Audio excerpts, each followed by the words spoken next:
नमस्कार। आज राष्ट्रीय युवा दिवस पर मैं आपसे एक ऐसा सवाल पूछना चाहता हूँ जो शायद आपको थोड़ा असहज कर दे। हमारे मूल्यों, संस्कारों और लगभग स्थायी हो चुकी सामाजिक धारणाओं पर चोट करता हुआ यह प्रश्न है, बेटियों को आखिर पराया धन क्यों कहा जाता है?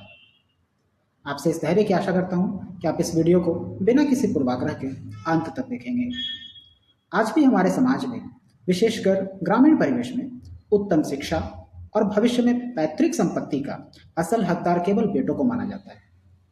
माता पिता के देहांत के पश्चात अंतिम संस्कार से लेकर मुखाग्नि देने तक का एक अधिकार पुरुष समाज को विरासत में मिला है।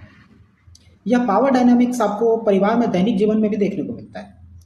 जब कोई महिला, चाहे वह बेटी हो, माता हो या पत्नी की भूमिका में हो, परिवार की चर्चा में जब वो अपना मत रखती है तो उसे अक्सर यह कहकर मौन करा दिया जाता है कि तुम्हें ज़्यादा समझ नहीं है। ज़्यादा समझ क्यों नहीं है और इसके पीछे जिम्मेवारी किसकी बनती है, इस पर चिंतन नहीं किया जाता। महिलाओं में हिंदू उत्तराधिकार संशोधन अधिनियम 2005 द्वारा किए गए प्रोपार्शनरी राइट्स के बारे में भी जागरूकता की कमी एक बहुत बड़ी चुनौती है, क्योंकि कई महिलाएं अपने पैतृक और संयुक्त पारिवारिक संपत्ति में बेटों के बराबर जन्म सिद्ध अधिकार होने के बावजूद सामाजिक दबाव, पारंपरिक मान्यताओं और कानूनी प्रक्रियाओं के जटिलताओं के कारण अपने अधिकारों पर दावा नहीं कर पाती। कानून समानता की बात करता है, लेकिन व्यवहार में आज भी बेटियों पर सामाजिक दबाव बनाकर रेलिंक्विशमेंट डीड साइन करा दिया जाता है। यह एक ऐसा कानूनी कागज होता है जिसमें वह यह घोषणा करती है कि वह स्वेच्छा से अपना अधिकार त्याग कर रही है।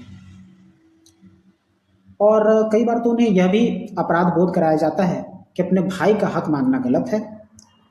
विवाह के आडंबर में अंधाधुंध धन का व्यय और दहेज को स्त्री धन का नाम देकर उन्हें पैतृक संपत्ति से वंचित करा दिया जाता है, जबकि वास्तविकता यह है कि उस धन का बड़ा हिस्सा दिखावे और खान पान में व्यय हो जाता है। अंततः बेटी न मायके की रहती है, न ससुराल की संपत्ति पर उसका कोई स्वतंत्र कानूनी अधिकार होता है। इस विसंगति पर स्वामी विवेकानंद के विचार आज अत्यंत प्रासंगिक है। विवेकानंद जी ने पुरुष प्रधान समाज के अहंकार पर गहरी चोट करते हुए कहा था कि यह गलत है, हजार बार गलत है, यदि कोई पुरुष यह कहने की साहस करे कि मैं इस स्त्री या बच्चे के उद्धार के लिए काम करूंगा। विवेकानंद यह स्पष्ट मानते थे कि पुरुषों को स्त्रियों के मामले में हस्तक्षेप करने का कोई अधिकार नहीं। उनका तर्क बड़ा स्पष्ट था, जैसे एक पक्षी केवल एक पंख के सहारे नहीं उड़ सकता है, वैसे ही कोई भी राष्ट्र तब तक उन्नति नहीं कर सकता जब तक उसकी नारियां शिक्षित और स्वतंत्र न हो। वे सुधार के नाम पर थोपी गई दया के भी खिलाफ थे। वे चाहते थे कि स्त्रियों को इतनी स्वतंत्रता और शिक्षा मिले कि वे अपने आदर्श और अपनी समस्याओं के समाधान स्वयं निर्धारित कर सके। विवेकानंद के दर्शन नारी को त्याग की देवी बनाकर हाशिए पर धकेलने का बजाय उन्हें शक्ति के रूप में देखने का था।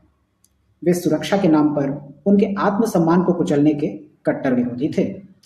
आज जब हम संपत्ति निर्धारण के वक्त वंशावली से बेटियों का नाम काट देते हैं तो हम वास्तव में उस मानवीय गरिमा का अपमान करते हैं जिसकी वकालत स्वामी जी ने की थी। समाधान क्या है? समाधान केवल कानून में नहीं बल्कि हमारी जागरूकता में है। समाधान तब होगा जब परिवार अपने बच्चों के पालन पोषण, संसाधन और उत्तराधिकार में लिंग आधारित भेदभाव करना बंद कर देंगे। जब हम बेटियों को पराया धन नहीं बल्कि अपना अंश मानकर उन्हें समान अधिकार देंगे, तभी हम एक सभ्य समाज कहलाने के हकदार होंगे।